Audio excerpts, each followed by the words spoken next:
Hi everyone, कुछ दिन पहले मैंने जेट प्लांट के प्राइस शेयर किए थे, तो आज मैं उसको पॉट में शिफ्ट करने वाली हूँ। किसी भी नए पौधे को आप जब लाएं तो उसे 4-5 दिन बाद ही पॉट में शिफ्ट करना चाहिए, क्योंकि उसकी जगह बदलती है। किसी भी नए पौधे को लाएं तो थोड़े दिन तक उन्हें शेड में ही रखें और उन पर पानी का छिड़काव करते रहें, ताकि पौधा ख़राब ना हो। डायरेक्ट सनलाइट में बिल्कुल भी नए पौधे को नहीं रखना चाहिए।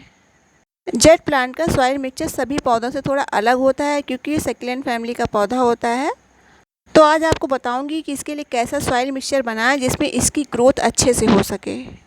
मैंने अपने जेट प्लांट के पॉली बैग को कैंची से काटकर अलग कर लिया है। बहुत ही सावधानी से इसको निकालना होता है, ताकि पौधे की जड़ें बिल्कुल ख़राब ना हो।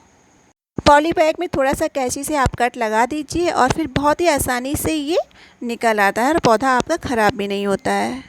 ज़्यादातर लोग जब अपने पौधे को शिफ्ट करते हैं और उनके पॉली बैग को हटाते हैं या गमले से निकालते हैं, तो उनकी रूट्स टूट जाती हैं, तभी पौधा मुरझा जाता है। अगर आप मिट्टी सहित पौधे को निकाल लेंगी, रूट्स डैमेज नहीं होंगी, तो आपका पौधा बिल्कुल मुरझा नहीं सकता है। इसलिए किसी पौधे को निकालें तो बहुत ही सावधानी बरतें, ताकि आपका पौधा ख़राब ना हो। अब देखिए, मैंने अपने जेट प्लांट को निकाल लिया है और मैंने इसके लिए एक पॉट लिया है। ये छोटे पॉट में भी बहुत ही आसानी से ग्रो हो जाता है, इसलिए मैंने मीडियम साइज़ का पॉट लिया है। कोई भी पॉट लें तो उसमें अच्छे से ड्रेनेज होल बना लें। अगर आपके पॉट में ड्रेनेज होल नहीं है तो कम से कम 3-4 ड्रेनेज होल बना लें, क्योंकि ये सक्यूलेंट फैमिली के पौधे होते हैं। ओवर वाटरिंग से या पानी रुकने से बहुत जल्दी ख़राब हो जाते हैं। मेरे पॉट में बहुत सारे ड्रेनेज होल हैं, इसलिए मैं इसे अच्छे से कवर कर दूँगी। आप भी किसी भी पत्थरों की सहायता से अगर ज़्यादा ड्रेनेज होल हैं तो उन्हें अच्छे से कवर कर लें। जब आप पत्थरों से ड्रेनेज होल को कवर कर देते हैं तो पानी बहुत ही आसानी से निकल जाता है और पानी के साथ मिट्टी बाहर नहीं निकलती है। इस तरह से मैं पॉट के बॉटम को पूरी तरह से जो मिट्टी के दिए आते हैं उन्हें तोड़कर मैंने इसको पूरी तरह से इनके ड्रेनेज होल को कवर कर दिया है। आप चाहें तो नीचे बॉटम में पूरी तरह से इसको डाल सकते हैं। ये मिट्टी के ही होते हैं तो ये नुकसानदायक नहीं होते हैं। पूरे बॉटम को आप इससे कवर कर दीजिए, बहुत ही अच्छे रहते हैं। इससे मिट्टी में पानी बिल्कुल नहीं रुकता है और बहुत ही अच्छे से पौधा ग्रो करता है। पास जितने भी दिए के टुकड़े थे मैंने सारे इसमें डाल दिए हैं और ड्रेनेज होल अच्छे से कवर कर दिया है। अब इस पॉट को आप मिट्टी से फिल कर सकते हैं। अब आइए बताती हूँ कि सॉइल मिक्सचर कैसा होना चाहिए।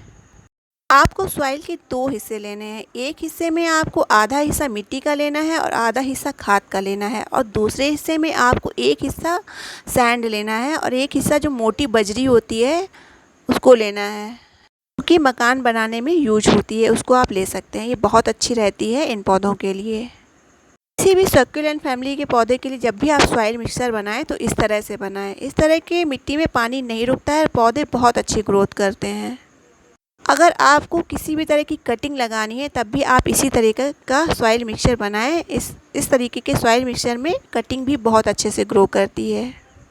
मिट्टी को अच्छी तरीके से मिक्स करके अब आप अपने पॉट में भर सकते हैं। पॉट में जब भी मिट्टी भरें तो पौधे को शिफ्ट करने से पहले आधी ही मिट्टी भरें, क्योंकि आधी जगह पॉट में पौधा ही घेर लेता है। उसके बाद आप मिट्टी को डालें। मैंने मिट्टी में जगह बना ली है पौधे को शिफ्ट करने के लिए। मिट्टी को पॉट में अच्छे से दबा दबा कर भर दीजिए। उसके बाद पॉट में अपने पौधे को शिफ्ट करिए।